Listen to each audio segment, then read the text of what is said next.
Oi, meninos, tudo bem? Pra quem já me conhece, que saudade que eu tô de vocês. Pra quem não faz ideia de quem eu sou a professora Mina, professora de História, e hoje a gente vai falar um pouquinho do fim do Império Romano. Para os meninos que são meus alunos, antes da gente começar, eu queria dar dois recados. Recado número um: esse conteúdo que a gente vai ver agora, ele é uma introdução, ele é um preparo para a gente começar a estudar a segunda unidade do material de vocês. Isso quer dizer que nós não temos esse conteúdo no nosso livro. Então, segundo recado. Como a gente não tem esse conteúdo, eu recomendo que vocês usem esse vídeo para montar um resuminho para vocês sobre o fim do Império Romano, porque aí a gente vai conseguir conectar bem fácil aí esses dois assuntos. Então faça o resumo como você achar melhor. Você pode fazer em tópicos, pode escrever um textão, pode fazer um mapa mental. Eu sei que vocês estão morrendo de saudade dos meus resumos, mas agora é com vocês. Vocês que vão construir aí o resuminho sobre o fim do Império Romano. E para quem não é meu aluno, né, caiu aqui de paraquedas, veio parar por acidente ou porque está precisando de uma ajuda na prova, eu espero que esse vídeo consiga esclarecer um pouquinho aí sobre esse assunto e consiga te ajudar de alguma forma. Belezinha? Vamos lá então falar do que aconteceu com o Império Romano, né? Já que da última vez que a gente falou dele, ele estava aí tão próspero, tão grandioso, tão maravilhoso. Até fizemos um debate aí comparando os conhecimentos gregos, os avanços gregos com os romanos, né? Então vamos entender como eles saíram desse estágio aí de sucesso e prosperidade para acabar, né? Para ter o seu fim aí. Então vamos começar. Primeiro, vamos entender o que estava acontecendo nessa época e quais os fatores que estão envolvidos aí nessa crise que vai dominar o Império Romano. Primeiro fator que a gente precisa pensar é o surgimento do cristianismo. Jesus Cristo nasce em Belém, numa região ali do Império Romano chamada de Judéia. E assim como a gente tem escrito aí nos textos bíblicos, aos 30 anos Jesus Cristo vai começar a andar ali pela Judéia e por algumas regiões próximas para falar um pouquinho aí, para explicar o que ele acreditava, falar dos seus ensinamentos. Deixa eu só dar uma viradinha, porque... Opa! Pronto, agora tá show. Então, aos 30 anos, o Jesus sai andando aí por esse território para espalhar um pouquinho do seu pensamento, né, do que ele acreditava, das coisas que ele defendia. Então, Jesus percorria por esses territórios aí, se dizendo Messias, e Messias quer dizer Salvador. Então, ele prometia a salvação para essas pessoas, né? Prometia a esperança aí de uma vida no paraíso, uma vida no céu, caso eles tivessem um bom comportamento aqui na Terra, né? Caso eles seguissem algumas recomendações aqui na Terra. E aí, normalmente, quando eu dou essa aula em sala, os alunos sempre me perguntam, falam, Mina do céu, mas o que que Jesus Cristo tem a ver com a crise do Império Romano, né? Como é que Jesus Cristo, um ser tão bom, né, que defendia coisas tão positivas, como ele vai ajudar a prejudicar o Império Romano? Vamos entender, então, por que esse pensamento de Jesus Cristo, por que esses ensinamentos de Jesus podiam ser prejudiciais para o Império Romano. Bom, aqui eu coloquei 3 dos principais pilares aí do pensamento de Jesus Cristo. Então, primeiro, Jesus criticava o acúmulo de riquezas, né? Ele criticava as riquezas materiais. Então, ele defendia aí uma vida mais simples, uma vida mais humilde, uma vida sem luxos, né? E ele defendia o amor ao próximo, a igualdade, a humildade. E isso aí já era meio problemático com o que o Império Romano estava praticando. Já já a gente vai ver que em pouco tempo depois do nascimento de Jesus, Roma vai entrar numa fase de aumentar muito a sua cobrança de impostos e de ter uma preocupação muito grande aí com a vida econômica, algo que já era incompatível com os ensinamentos de Jesus. Segundo, já falei para vocês, né, essa promessa do paraíso como uma esperança de vida melhor para as pessoas da época e principalmente uma oposição à violência. Jesus dizia que somos todos irmãos e se somos todos irmãos, por que você vai agredir o seu irmão, né? Por que você vai bater nele? Por que você vai matá-lo? Isso também vai ser complicado pro Império Romano, né? Porque a gente viu o Império Romano é um império que vai ter a sua força, ele vai se manter com o trabalho do exército, né? E não adianta, o trabalho do exército é um trabalho violento, defender o território era muitas vezes violento, né? Participar de guerras é, obviamente, um ato de violência, né? Então, os ensinamentos de Jesus Cristo eram contrários a muitas coisas que aconteciam no Império Romano, né? E um outro elemento ainda. Se Jesus dizia que todos somos iguais, que todos somos irmãos, isso incluía também o imperador. E aí, queridos, a gente vai ter um problemão. Porque como assim? Como assim? Surge esse Jesus Cristo, essa pessoa de 30 anos de idade, que está andando por aí espalhando essas ideias. Como esse homem vai chegar e falar que eu, imperador, sou igual a um escravo? Como assim? Esse negócio de que somos todos iguais era ofensivo para os imperadores, né? Que se colocavam aí nessa posição de superioridade. E mais, e se todos são iguais, por que alguns têm uma vida tão boa, tão cheia de riquezas, como os imperadores, e outros vão ter uma vida miserável? Então, essas ideias de Jesus Cristo vão levar os habitantes aí do Império Romano a questionar várias coisas que eram feitas pelos imperadores. Continuando, qual vai ser a consequência disso aí? A gente já sabe, Jesus Cristo foi crucificado. E ele é crucificado porque, apesar de dentro do Império Romano eles aceitarem várias religiões, né, eles aceitarem a prática de várias religiões, isso tinha um limite. E o limite era, você pode ter a sua religião, desde que ela não desrespeite o imperador. E como eu falei, vários elementos do pensamento de Jesus Cristo desrespeitavam o imperador, questionavam o poder desse imperador. Então Jesus ele vai receber a pena máxima que existia aí dentro do Império Romano, que é a crucificação, né? Aqui no cantinho aqui embaixo, a gente vê outros fatores sobre o cristianismo e as suas complicações com o Império Romano. Então, os cristãos, as pessoas que passaram a seguir Jesus Cristo, se negavam a participar de cerimônias oficiais do Império, né? Eles não cultuavam o imperador, então não colocavam o imperador nesse lugar de pessoa especial, pessoa superior. Né? Esses cristãos não aceitavam o politeísmo, que era aquela crença em vários deuses que a gente viu que rolava no Império Romano e rolava também na Grécia.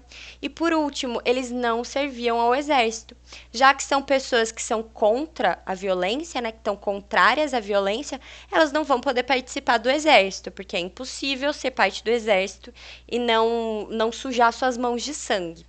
Né? Então, a gente sabe que aos 33 anos Jesus vai ser condenado à cruz. As condenações, as acusações são de que ele era um agitador, né? Ou seja, um causador de confusão e um blasfemo. Alguém que nessa época desrespeitava as crenças religiosas de outras pessoas. Mas a gente sabe que os ensinamentos e as ideias de Jesus não vão morrer com ele. Afinal, até os dias de hoje, né, são ensinamentos que são passados para frente. Então, os apóstolos vão continuar aí espalhando essa palavra de Jesus Cristo e essas ideias de Jesus vão ficando cada vez mais populares. Né? Esses cristãos, não só Jesus Cristo, mas todo mundo que seguia essas ideias de Jesus, vão acabar sendo perseguidos dentro do Império Romano. Então, no século I, no ano de 64, o imperador Nero ordena uma perseguição aos cristãos. Nessa perseguição, Pedro, um dos apóstolos, vai ser condenado à crucificação também, a pena máxima, e o Paulo, por ser um cidadão romano, ele vai ter uma pena que era considerada um pouquinho mais branda aí, que era a decapitação, né? Perder a cabeça. Além dessas penas, muitos cristãos também eram expulsos do território romano, ou eles eram jogados às feras, né, aos leões, aos tigres, para morrerem devorados por esses animais. E é só no século IV, né, depois de muitos anos de perseguição, de violência, de morte aos cristãos, que o cristianismo vai ser oficialmente aceito aí dentro do Império Romano. Então, todas essas perseguições aos cristãos, essas disputas entre as ideias de Jesus Cristo e as ideias que eram defendidas pelo imperador vão causar um pouquinho de instabilidade, né, de bagunça aí no Império Romano, o que já vai começar a contribuir para a crise. Vamos ver outros elementos aí que vão participar dessa crise, agora já avançando aí para o século III. Então, no século I nasce Jesus Cristo, começam a se espalhar essas ideias do cristianismo, e no século III é isso que vocês estão vendo na tela aí que a gente tem acontecendo. Então, problema 1 do século III, uma crise econômica muito grande. O Império Romano ele vai parar de fazer as suas guerras de conquista, que eram guerras para conquistar novos territórios, buscar novas riquezas e também buscar escravos. Então, se não tem guerra de conquista, não tem escravo. Se não tem escravo, não tem ninguém para trabalhar. Se não tem ninguém para trabalhar, não está sendo gerada riqueza. Qual é a forma de consertar isso aí? Vamos aumentar imposto.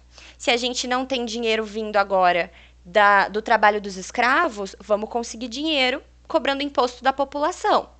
E aí, problemão, porque a gente está falando de uma população que nem dava conta direito de pagar os seus próprios impostos, né? Os que já existiam.